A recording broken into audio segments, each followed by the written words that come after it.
হিয়েনপু আৰু ইংটেই অতি পুৰণি কালত চীন দেশৰ দুখন গাঁৱত দুটা আৰৱন্ত পৰিয়ালে বাস কৰিছিল।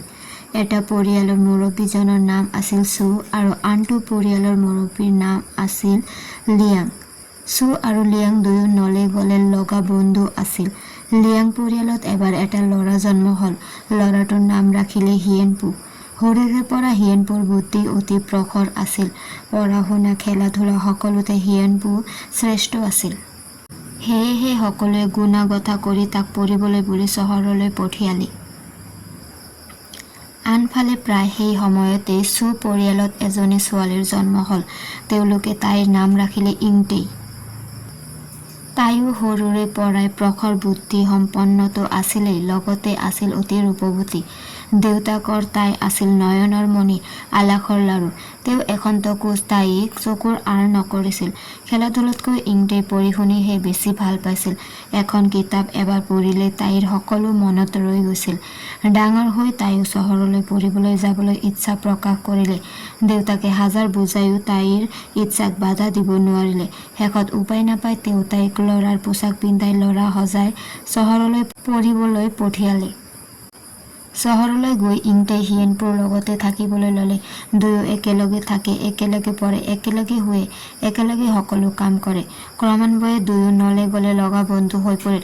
কিন্তু হিয়েনপু ইমান সহজ সৰল আৰু পঢ়া শুনাৰ প্ৰতি ইমান মনোযোগী ল'ৰা আছিল যে ইংটেই যে প্ৰকৃততে ছোৱালী সেই কথা ঘুণাক্ষৰেও গম নাপালে। আচলতে সেই কথালৈ অকণো মনে নিদিলে। পঢ়া শুনাক লৈয়েই দুয়ো অনবৰতে ব্যস্ত হৈ থাকিল। ইংটেই নিজেও ইমান গহীন পঢ়া শুনাক লৈ তাই ইমানেই ব্যস্ত থাকে যে আন ল'ৰায়ো তাইৰ লগত হলিগলি কৰিবলৈ সুবিধা নাপায়। ৰাতি তাই হিয়েনপুৰ লগত একেটা কোঠাতে একেখন বিচনাতে শুৱে। ৰাতি শুবৰ সময়ত তাই দুয়োৰে মাজত এটা পানীৰ পাত্ৰ থয় আৰু হিয়েনপুক কয় যে তেওঁলোকৰ যেয়ে ৰাতি হাত ভৰি মাৰি শুব তেৱেই পানীৰ পাত্ৰটো পেলাব আৰু পানী যেয়ে পেলাব সেয়ে জৰিমনা ভৰিব লাগিব। কাৰণ হিচাপে তাই কল যে ৰাতি তেওঁলোকে স্থিৰ হৈ শুবলৈ শিকিলেহে দিনতো স্থিৰভাৱে পঢ়া শুনা কৰিব পাৰিব। হিয়েনপুৱেও তাইৰ কথা সঁচা বুলি ধৰি লৈ ৰাতি পানীৰ পাত্ৰটো স্পৰ্শ নকৰাকৈ সাৱধানে শুৱে। কাপোৰ কানি সলাওঁতেও ইংটেই সদায় অতি সাৱধানে সলায়। তাই সদায় পুৰণি কাপোৰৰ ওপৰত নতুন সাজ পিন্ধি লৈহে পুৰণি সাজ সলায়। লগৰ ল'ৰাই আচৰিত হৈ তাই কিয় তেনে কৰে বুলি সুধিলে তাই কয় যে গাঁৱলীয়া সজোৱা মানুহেহে নিজৰ দেহটো নগ্ন কৰি কাপোৰ সলায়। শিক্ষিত মানুহে তেনেকৈ কেতিয়াও নসলায়। নগ্ন হৈ কাপোৰ সলোৱা উচিত নহয়। তাইৰ কথা শুনি লগৰবোৰেও তাইৰ দৰে কাপোৰ সলাবলৈ আৰম্ভ কৰে। ফলত তাই যে প্ৰকৃততে ছোৱালী সেই কথা কোনেও গম নাপায়। হিয়েনপু ইংটেই দুয়ো লাহে লাহে ডাঙৰ হৈ ডেকা গাভৰু হ'লহি। ইংটেই এতিয়াও ল'ৰাৰ পোছাক পিন্ধি ল'ৰা সাজিয়েই আছে। সকলোৱে তাইক ল'ৰা বুলিয়েই জানে। কিন্তু একেলগে থাকোঁতে থাকোঁতে হিয়েনপুক ইংটেইৰ ভাল লাগি আহিবলৈ ধৰিলে। মনে মনে তাই হিয়েনপুক বিয়া কৰাবলৈ মনস্থ কৰিলে। কিন্তু তাইৰ মনৰ ভাৱ হিয়েনপুক কোনোদিনেই খুলি নকলে। আনহাতে হিয়েনপুৱে ইংটেইক সদায় ল'ৰা বুলিয়েই ভাবি থাকিল। গতিকে তাৰ মনলৈ তেনে কোনো ভাৱ নাহিল। হঠাতে এদিন সামান্য অসুখতেই ইংটেইৰ দেউতাকে ইহলীলা সম্বৰণ কৰিলে। ইংটেই ল'ৰা সাজি পঢ়া শুনা কৰা কথাটো ইংটেইৰ বৌৱেকে বৰ এটা ভাল পোৱা নাছিল। এতিয়া দেউতাকৰ মৃত্যুৰ পাছত বৌৱেকে তাইক পঢ়া শুনা এৰি দি ঘৰৰ কাম কাজ শিকিবলৈ মাতি পঠিয়ালে। ইটেই কিন্তু বৌৱেকৰ কথা নুশুনি পঢ়া শুনা আগৰ দৰেই চলাই থাকিল। হিয়েনপুৰ স্বভাৱ চৰিত্ৰ আচাৰ ব্যৱহাৰ ইমান ভাল, ইমান সুৰুচিপূৰ্ণ যে তাৰ প্ৰতি ইংটেইৰ মনৰ ভাৱ অতি উচ্চ হ'বলৈ ধৰিলে। তাই মনত স্থিৰ কৰিলে যে কেতিয়াবা যদি তাইৰ বিয়া হয় সেই বিয়া হ'ব হিয়েনপুৰ লগতে। হিয়েনপুৰ বাহিৰে তাই আন কাকো বিয়া নকৰায়। ইংটেই তাইৰ সিদ্ধান্তৰ কথা বৌৱেকক জনালে। বৌৱেকে কিন্তু এই কথাটোলৈকে সদায় ভয় কৰি আছিল। কাৰণ দেউতাকৰ মৃত্যুৰ পাছত ককায়েকৰ সৰু পালি আৰু দুৱাখুলীয়া স্বভাৱৰ বাবে তেওঁলোকৰ উপাৰ্জনৰ পথো নাইকিয়া হ'ল। জমাটক ক্ৰমে শেষ হৈ আহিবলৈ ধৰিলে।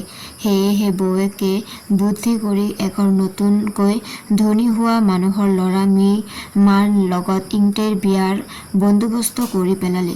এই মা পৰিয়ালটোৰ পৰা ইতিমধ্যে ইংটেইৰ ককায়েকে ভালেখিনি টকা ধাৰলৈ আনিছে। ইংটেইৰ প্ৰবল আপত্তি সত্ত্বেও বৌয়েকে কোনো কথা নুশুনিলে, বৰং তাইৰ হৃদয়হীন নীলাজ ঘৰখনৰ প্ৰতি তাইৰ কোনো মৰম নাই ইত্যাদি কটুবাক্যহে শুনিবলগীয়া হ'ল। শেষলৈ ক'ৰবাত কেনিবাকৈ তাই মনে মনে হিয়েনপুক বিয়া কৰাই বুলি বৌয়েকৰ মনত ইমান ভয় উপজিল যে তাই মা পৰিয়ালক কৈ মেলি অতি সোনকালে এটা বিয়াৰ দিন স্থিৰ কৰিলে আৰু ইংটেইলৈ পইচা পঠিওৱাই বন্ধ কৰি দিলে। গতিকে বাধ্য হৈ তাই ঘৰলৈ ঘূৰি আহিবলগীয়া হ'ল। ইংটেই কিন্তু তাইৰ মনৰ দুখৰ কোনো কথাই হিয়েনপুক ক'ব নোৱাৰিলে। কান্দি কান্দি তাই হিয়েনপুৰ পৰা বিদায় লৈ ঘৰলৈ বুলি ওলাল। হিয়েনপুৱে তাইক বহু দূৰলৈ আগবঢ়াই দিলেহি। দুয়ো এৰা এৰি হ'বৰ সময়ত তাই আৰু ৰ'ব নোৱাৰিলে। কান্দি কান্দি এটা গীতৰ সহায়েৰে তাই যে প্ৰকৃততে ল'ৰা নহয় ছোৱালীয়েহে আৰু তাই যে হিয়েনপুক অতি ভাল পায় আৰু বিয়া কৰাবলৈ ইচ্ছা কৰে এই সকলো কথা ক'লে। কিন্তু হিয়েনপুৱে সকলো শুনিও একো বুজি নাপালে। কাৰণ সি এবাৰলৈও ভবা নাই যে ইংটেই প্ৰকৃততে ছোৱালীহে। সি তাইক কান্দিবলৈ হাক দিলে আৰু অতি সোনকালে সি এবাৰ তাইৰ ঘৰলৈ যাব বুলি সান্তনা দিলে। ইংটেই নিৰাশ মনে ঘৰলৈ উভতিল। ইংটেই যোৱাৰ পাছত হিয়েনপুৱেও বৰ অকলশৰীয়া অনুভৱ কৰিলে। তাৰ ওপৰত মন নবহা হ'ল। সি ইংটেইলৈ কেইবাখনো চিঠি লিখিলে, কিন্তু কোনো উত্তৰ নোপোৱাত অধৈৰ্য হৈ সি এদিন গৈ ইংটেইৰ ঘৰ ওলালগৈ। দুৱাৰমুখতে কাম কৰা লঘুৱা এজনক দেখা পাই হিয়েনপুৱে সুধিলে, মিষ্টাৰ ইংটেই ঘৰত আছেনে? মই তেওঁৰ স্কুলীয়া বন্ধু, তেওঁক হিয়েনপুৰ অহা বুলি কোৱাগৈ। লঘুৱাজনে অবাক হৈ হিয়েনপুলৈ খন্তেক চাই ৰ'ল। তাৰ পাছত অলপ তাচ্ছিল্যৰ হাঁহি এটা মাৰি ক'লে, ইয়াততো কোনো মিষ্টাৰ ইংটেই নাথাকে। অৱশ্য মিছ ইংটেই থাকে, কিন্তু তেওঁৰ বিয়া, গতিকে এই সময়ত তেওঁ কোনো মতা মানুহৰ লগত কথা পাতিব নোৱাৰিব। গতিকে আপুনি গুচি যোৱাই ভাল হ'ব, কাৰণ কোনোবাই আপোনাক দেখিলে আৰু আপোনাৰ কথা শুনিলে ঘটনাই বেয়া ৰূপ ল'ব। লঘুৱাটোৰ কথা শুনি হিয়েনপুৰ চাট কৰে। ইংটেই গোৱা গানটোৰ কথাখিনি মনত পৰিল আৰু সকলো কথা তেওঁ পৰিষ্কাৰকৈ বুজি পালে। বিস্ময় বিমূঢ় অৱস্থাৰে তেওঁ আহি ঘৰ পালেহি আৰু ইংটেই এৰি থৈ যোৱা কিতাপসমূহ খুচৰি চাই এটোপোলা চিঠি দেখিলে। চিঠিবিলাক সকলো হিয়েনপুলৈ লিখা। সেই চিঠিবিলাকত ইংটেই হিয়েনপুক কিমান ভাল পায় আৰু হিয়েনপুৰ বাহিৰে যে তাই আন কাকো বিয়া কৰাব নোৱাৰে এই সকলো কথা সুন্দৰকৈ লিখি থৈছে। হিয়েনপুৰ মন দুখেৰে ভৰি পৰিল। তেওঁ শোকত ইমান ম্ৰিয়মান হৈ পৰিল যে খাবলৈ শুবলৈ এৰি দিলে আৰু অনাহাৰ অনিদ্ৰাৰে এদিন তেওঁ মৃত্যুক সাৱটি ল'লে। ইংটেই এই দুঃসংবাদটো পাই দুখত ম্ৰিয়মান হৈ পৰিল। কিন্তু তাইৰ কৰিবলৈ একো উপায় নাই। সকলোৱে তাইক এনেকৈ পহৰা দি আছে যে তাই নিজৰ কিবা অনিষ্ট কৰোঁ বুলিও কৰিব নোৱাৰে। শেষত সিহঁতৰ বিয়াৰ দিনটো আহি উপস্থিত হ'ল। অনিচ্ছা সত্ত্বেও তাই কইনা সাজি বিয়াত বহিবলগীয়া হ'ল আৰু অৱশেষত মিষ্টাৰ মাৰ ঘৰলৈ বুলি ৰাওনা হ'ল। দোলাৰে গৈ থাকোঁতে তাই হিয়েনপুৰ কবৰটোৰ কাষেৰে পাৰ হৈ যাবলগীয়া হ'ল। কবৰটো দেখিয়ে তাই ৰখীয়া পৰিয়াহঁতক কাবৌ কাকূতি কৰি হিয়েনপুৰ কবৰত ফুল এপাহ দি থৈ আহোঁগৈ বুলি দোলাৰ পৰা নামি গ'ল। কবৰটো দেখি তাই দুখত ভাগি পৰিল আৰু কাষতে বহি লৈ উচুপি উচুপি কান্দিবলৈ ধৰিলে। ৰখীয়াবিলাকে আহি তাইক তাৰ পৰা উঠি আহিবলৈ বৰকৈ কোৱাত তাই উঠি থিয় হ'ল আৰু চকুপানী মুচি লৈ হাতযোৰকৈ কবৰটোলৈ চাই ক'ব ধৰিলে, তুমি হিয়েনপু আৰু মই ইংটেই।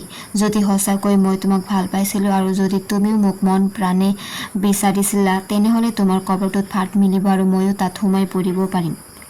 ইংটেই কথাখিনি কৈ শেষ কৰিলেহে মাথোন এটা প্ৰকাণ্ড শব্দ কৰি কবৰটো দুফাল হৈ গ'ল। লগে লগে ইংটেই তাত সোমাই পৰিল। লগত যোৱা ৰখীয়াকেইটাই ইংটেইক ধৰিবলৈ বুলি হাত মেলোঁতেই কবৰটো পুনৰ বন্ধ হৈ গ'ল আৰু ইংটেইৰ কাপোৰৰ দুটা টুকুৰা মাত্ৰ ৰখীয়া এটাৰ হাতত ৰৈ গ'ল।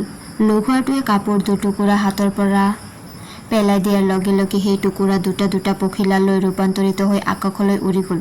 মিষ্টাৰ মায়ে সকলো কথা শুনি খঙত অগ্নিশৰ্মা হৈ পৰিল। তেওঁ মানুহ লগাই কবৰটো পুনৰ খন্দাই পেলালে।